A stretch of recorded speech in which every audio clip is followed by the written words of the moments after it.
Allora, grazie al professor Paul Kahn, docente di legge all'Università di Yale, autore di un libro uscito qualche tempo fa sulla democrazia in America. Lei oggi ha parlato proprio di questo, della divisione che c'è nella società americana, una divisione che se è funzionale alla democrazia diventa degenerativa quando diventa contrapposizione, quando diventa esclusione dell'altro. Ci può spiegare allora qual è la situazione attuale in America? So democracies thrive in division. A democracy is stronger with two parties than with one party. Actually, I think a democracy is stronger with two parties than three parties as well. So a democracy needs division, but not too much division, I believe. And America has been a stable democracy because it's had a very strong two-party system. And that system worked as long as the parties were within a certain distance of each other, such that people could accept the outcomes either way. So the example I like to use is I'm a member of the Yale Law School faculty. The Yale Law School faculty often has deep disagreements over who we should appoint as faculty member. And we have control over that. And so we'll go and we'll argue for hours and hours and hours. And often it is the case that the person I'm supporting loses. All right. But I come out of that meeting. If somebody says what happened, I say, we appointed so-and-so. And that person is now a member of my faculty that I have to treat with dignity and respect and equality as a full member. If I were to come out of that meeting and say, they appointed this person, the faculty would divide, factionalize, polarize. It would be the end. It would just be a battle, constant battle. So democracy is like that. When we have an election, we vote. You might vote Republican, I might vote Democratic, but when the votes are counted, whoever wins, we're both supposed to say, we elected the president. It's so-and-so. In a situation of deep polarized division, instead of saying we say they. And the election actually, instead of uniting people, further polarizes people because now you have winners and losers. And so the divisions just become deeper at these moments of decision. So the United States is in a moment like that. We saw this very strongly in the 2020 election. The majority of the Republican Party still does not believe that Biden is the president, right? There was no moment of moving from us to we. Same thing is true of the American Supreme Court, which is extraordinary because the court was always a kind of an apolitical institution that could unite the country. Sometimes it took a long time, but people objected to Brown versus Board of Education. But over some period of time, they realigned themselves and said, that's the law. That's what we have to do. C'è stato chi ha detto che sono i social e il sistema digitale che spinge a una demagogia nel dividere la democrazia in buoni e cattivi, in nemici invece che in avversari. I think it's very true at a couple of levels. The first one that's often commented about is people live in information silos. They have the social media that they get and somebody else gets something completely different. So they're not living in a common world anymore. When I grew up, everybody watched, 3 TV channels and they were all the same, and everybody read, 2 or 3 newspapers and they had their differences, but they were in a common world, right? Now, the example I like to use is shortly after Trump was elected, there was a 1 million woman march on Washington. 1 million women went to Washington that objected Trump's policies. It wasn't reported in the conservative digital world. So unless, if you were a person who believed, for whom that's where you got your information, you didn't even know that this was going on, which meant that those 1 million people marching were only talking to themselves. Right? There was no political engagement with the other side. So it's a big problem of filtering out only one side. So we don't have this discursive engagement. And much of my work tries to talk about how we might begin to do something about that, which of course, in my view, has to begin in the schools. But that's a whole other issue about whether American schools are willing to teach politics, or they treat it more like religion. It's private. It should stay out of the schools. That's the death of democracy, I believe. So yes, that's one element, that these, let's call it the information silos problem. But there's a second element, I think, about digital information. You know, democracy has moved from, it's a kind of Marshall McLuhan point about the medium is the message. We moved from a culture of reading and lecturing in the 19th century. You know, the Lincoln Douglas debates, these famous debates, went on for hours. People could listen to them. And that was an outgrowth of going to church and listening to sermons that lasted for hours. People were used to this. You know, by the time you get the radio, people's attention span has dropped to 30 minutes, they say. Television, 12 minutes. Digital media, 12 seconds, something like that. Our communication forms have moved from the sermon to the video, now to the picture. We're giving up language. The form of communication that is dominating the digital networks is the photograph. I actually think that our forms of communication, so two things about this. One, we're collapsing the distinction between politics and entertainment. Everything that comes over the smartphone comes in the same format. It's an entertainment format designed to hold your attraction by the picture. In my view, what's going on is that politics is being driven by a medium, the end point of which is pornography. Because pornography is without discourse. It's the attraction of the picture. It's instantaneous. And it doesn't tell a story. It just repeats itself over and over and over again. It repeats itself. Well, that's what politics looks like in America today. There's no narrative. There's just repetition of the same pictures over and over and over again. So I think we've gone from a deliberative democracy to a pornographic democracy.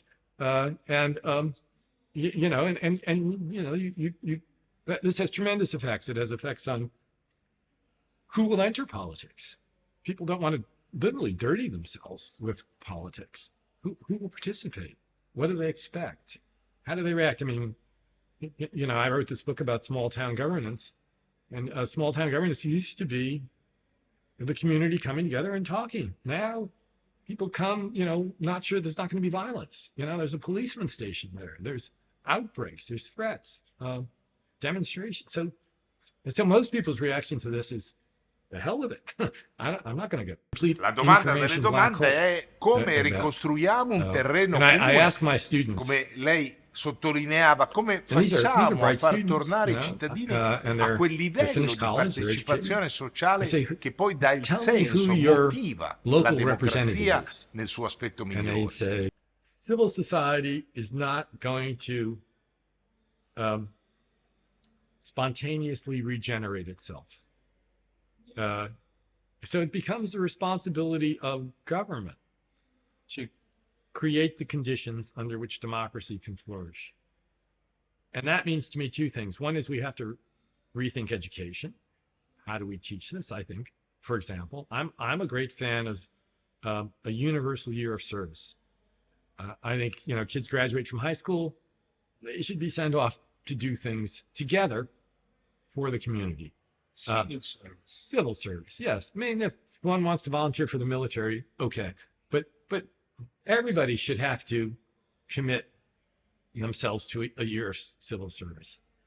I think, you know, high schools should be teaching politics. They should get the kids involved in local politics, which means being involved with civil service organizations, one sort or another.